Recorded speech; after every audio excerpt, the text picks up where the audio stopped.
അപ്പോൾ വാർത്തകളുടെ വിശദാംശങ്ങളിലേക്ക് പോയാൽ ഡീൽ ഉറപ്പിച്ച് ഒമാനും ഇറാനും ട്രംപ് അല്ലെങ്കിൽ അമേരിക്ക ഹോർമുസിൽ നിന്ന് പുറത്തേക്ക് എന്നാണ് ഏറ്റവും പുതിയ സൂചനകൾ.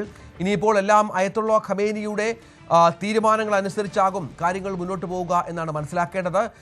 തീരുമാനത്തിനായി ഉറപ്പിനായി ഖമേനിയുടെ അനുമതിക്കായി ഇറാൻ കാത്തിരിക്കുകയാണ്.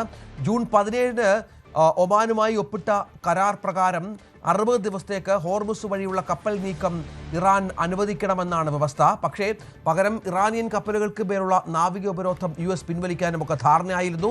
പക്ഷേ അത് പൂർണ്ണമായും ഇറാൻ തള്ളുന്ന പശ്ചാത്തലം ഉണ്ടാവുകയാണ്. ഇപ്പോൾ ഒമാനുമായി ചേർന്ന് പുതിയ ഒരു നീക്കം ഹോർമുസ് നിയന്ത്രണം ഏറ്റെടുക്കാൻ ഇറാൻ ആലോചിക്കുന്നു എന്നാണ് ഏറ്റവും പ്രധാനപ്പെട്ട വിവരം.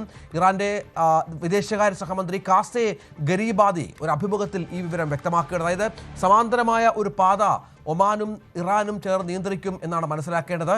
ചില രാജ്യങ്ങളിൽ നിന്നും മറ്റും കപ്പം വാങ്ങാനും നീക്കമുണ്ട്. പക്ഷേ അമേരിക്ക അടക്കമുള്ള രാജ്യങ്ങളുടെ ഇടപെടൽ ഇതിലുണ്ടാവില്ല ഇതും വ്യക്തമാക്കുന്നുണ്ട് ഇറാൻ. മനു ഭരത് ഏറ്റവും പുതിയ വിവരങ്ങളുമായി ചേരുന്നു. മനു, ഇവിടെ ഹൂതികളുടെ ആക്രമണമൊക്കെ ഈ മേഖലയിൽ തുടരുന്നത് വലിയ ഭീഷണിയാണ് മറ്റു രാജ്യങ്ങൾക്കൊക്കെ. പക്ഷേ ഇപ്പോൾ ഒമാന്റെയും ഇറാന്റെയും ഈ നീക്കം അതും പൂർണ്ണമായും അമേരിക്കയെ തള്ളിക്കൊണ്ട് എന്താണ് മനസ്സിലാക്കേണ്ടത്?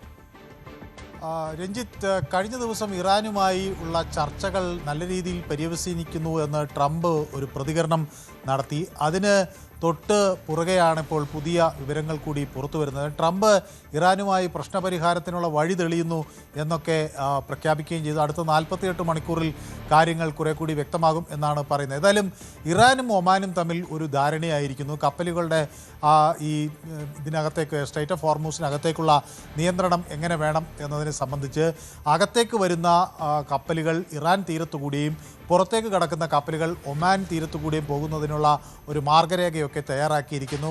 ഇതനുസരിച്ച് ഇരു രാജ്യങ്ങളും ചർച്ച ചെയ്ത് അതിൽ ഒരു ധാരണയായിരിക്കുന്നു.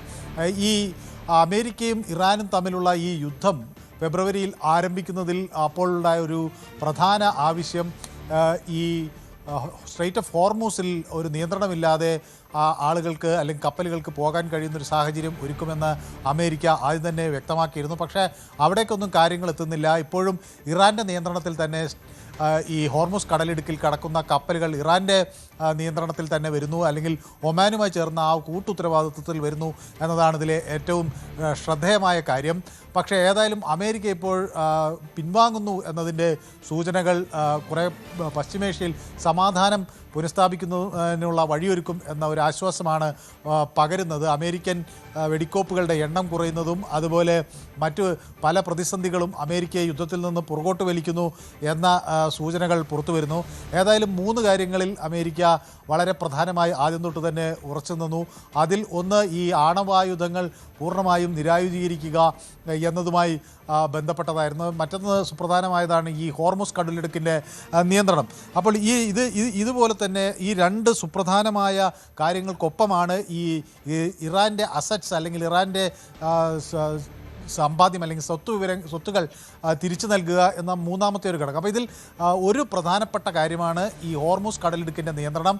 അതിൽ ഇപ്പോൾ ഏറെക്കുറെ ഒരു ധാരണയായി വരുന്നു. ഇത് അമേരിക്കയ്ക്ക് ഇത് അംഗീകരിക്കേണ്ട ഒരു സാഹചര്യം വരുന്നു. മറ്റു 2 വിഷയങ്ങളിൽ എങ്ങനെ ചർച്ചകൾ പുരോഗമിക്കുമെന്നാണ് ലോകം ഉറ്റുനോക്കുന്നത്. രഞ്ജിത്ത്, തീർച്ചയായും അതാണ്. അമേരിക്കയുടെ നിയന്ത്രണമില്ലാതെ ഹോർമുസിൽ പുതിയ ഒരു സംവിധാനം കൊണ്ടുവരുന്നു ഇറാനും ഒമാനും ചേർന്ന് എന്നാണ് മനസ്സിലാക്കേണ്ടത്.